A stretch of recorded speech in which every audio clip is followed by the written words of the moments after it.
Actually, no, I think I do. I think it's called Irwin. Anyway, he worked at a military. He didn't tell me which one, but he said he worked at a military base that was outside of Los Angeles, and he said he worked in an airplane hangar, and that there was this one time where there were all these civilians standing in the airport hangar like they were in a trance or something. And he said he recognized me. Well, I didn't believe him when he told me this story. I was like, yeah, whatever. I don't believe. I didn't really believe him. I was kind of curious, though, because he said he worked in that airport hangar during that time period, like 95, 96, when I had that weird missing time experience. And, I thought about it, and I was thinking, oh my God, what if there are underground trains? Like I've been hearing there's like these underground trains that go all the way to like Las Vegas, and then even further than that, all the way from Los Angeles to Las Vegas and Colorado. I've heard about that. I don't really know about that. And I certainly didn't know about it back then when I was having the nightmares about being on the train. Okay. It was like an underground train because it was all dark, and I could see like these flashing lights up in the corners. Anyway, this guy swears that he saw me there and I was one of the civilians that was just standing there in a trance. Well, I have a hard time believing that, and honestly, it's really freaky. So I don't even want to believe it, but I want to tell you guys that because it's pretty weird. Okay, next thing, bump on my eyebrow, Okay, the other thing was my ID went missing during that time, and I never did find it, so they took my ID. My purse was missing, and then it turned up later, but my ID wasn't in my purse. But I was so freaked out by the experience that I wasn't going to press the issue about my ID. I just wanted to get out of there. And I actually called my dad immediately. I don't even want to talk about that. Anyway, they intercept phone conversations, they intercept email, they intercept everything. I don't trust any of that anymore. Okay, there have been 8 people that have died that are friends or family that have died under mysterious circumstances. 2 of them have been unsolved mysteries, unsolved murders. And 2 of them were drug overdoses, and then the others were like weird things. I just want to mention, without going into detail about all of these, I just want to say I just want to mention this one that it was a guy it was a kid, he's my same age, and he had somehow known about the white van incident. I don't know how he knew about that. But I remember that he told his mom, and his mom was talking to my mom about it. And I remembered that. And so in like 1998, 99, I decided I was back in Alaska, and I decided that I was going to go over to his house and talk to him about it and find out what he knew about that. And I didn't tell anybody I was going to do that. I didn't even talk about it out loud. I didn't even write it down, nothing. I was only thinking about it. I was thinking about it just all night. I was thinking, tomorrow I'm going to go talk to him. Tomorrow I'm going to go talk to him and ask him about the white van. The next morning, my mother came over to tell me that he had died, that he had overdosed on drugs. The thing was, I never told anybody I was even interested in talking to him. I hadn't talked to him since I was like 10 years old, okay? I was not in contact with him or anything. I never told anybody I was planning to. I purposely kept it a secret. And I was just thinking about it all night long, thinking about it. And then the next day he turned up dead, and supposedly he overdosed on drugs. I went to his funeral, so I know that he turned up dead. So there's something really important about that white van thing. Or he knew something that was important enough for them to get rid of him.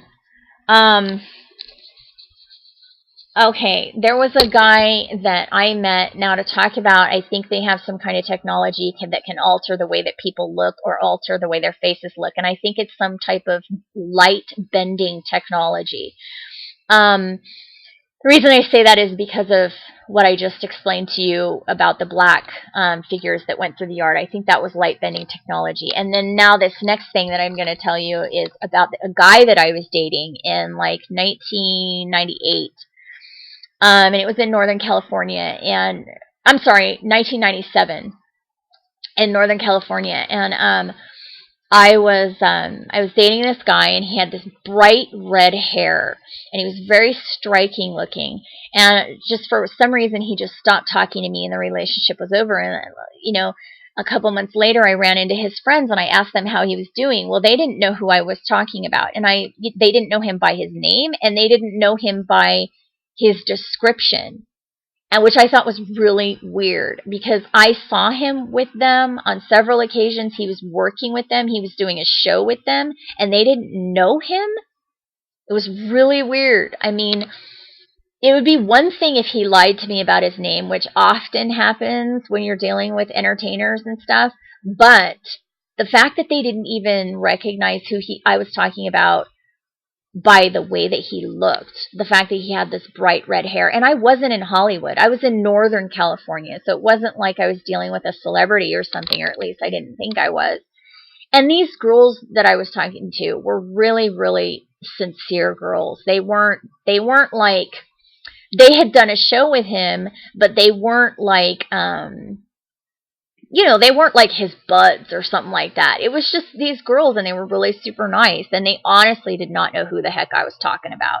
So I suspected that there was something going on with technology there. And I also had some really weird experiences when I was with him that you can go watch my other TI videos. I'm not going to get into it right now, but I just wanted to say that I do think there's some type of technology that is affecting the way that people look, because I've had people describe me as having blonde hair.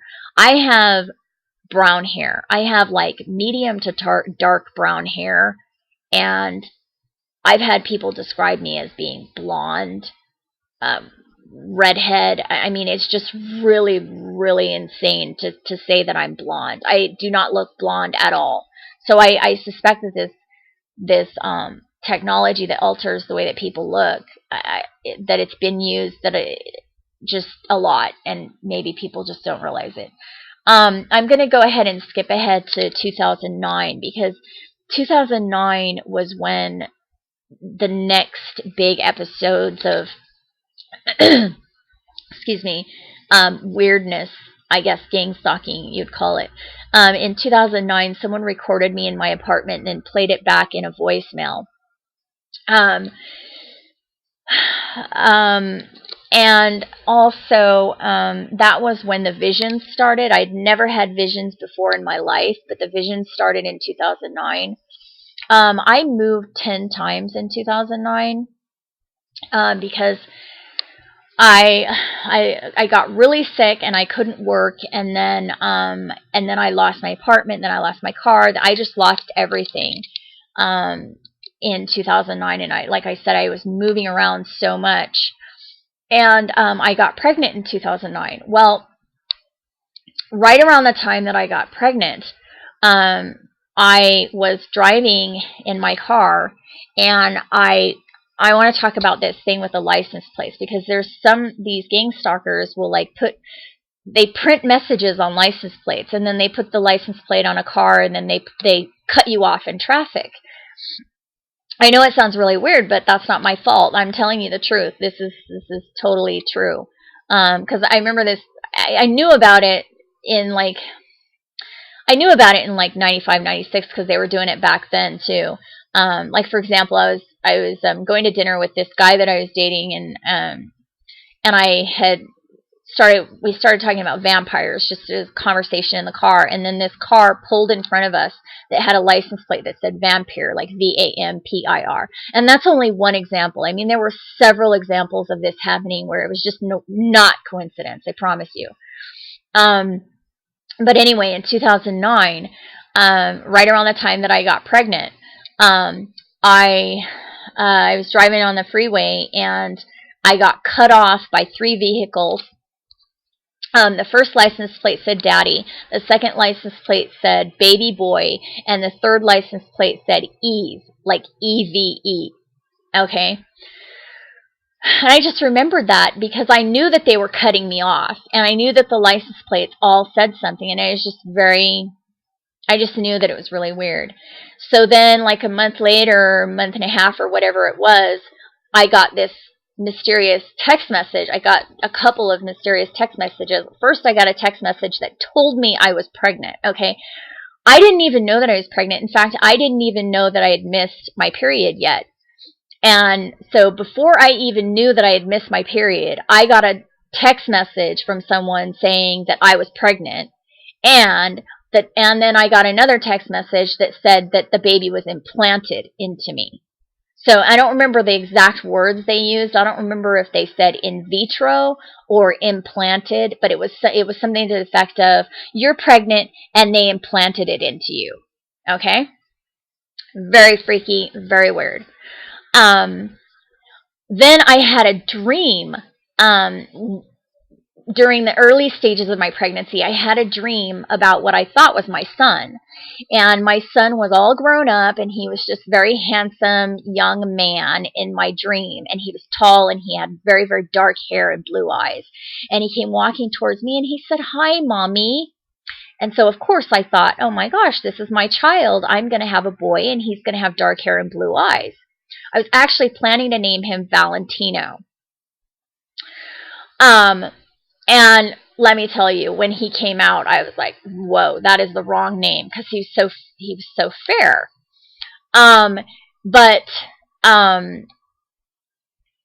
he did have blue eyes, and nobody, everybody just kind of, when I told people, when I was pregnant, I told people, I said, I know that I'm having a boy.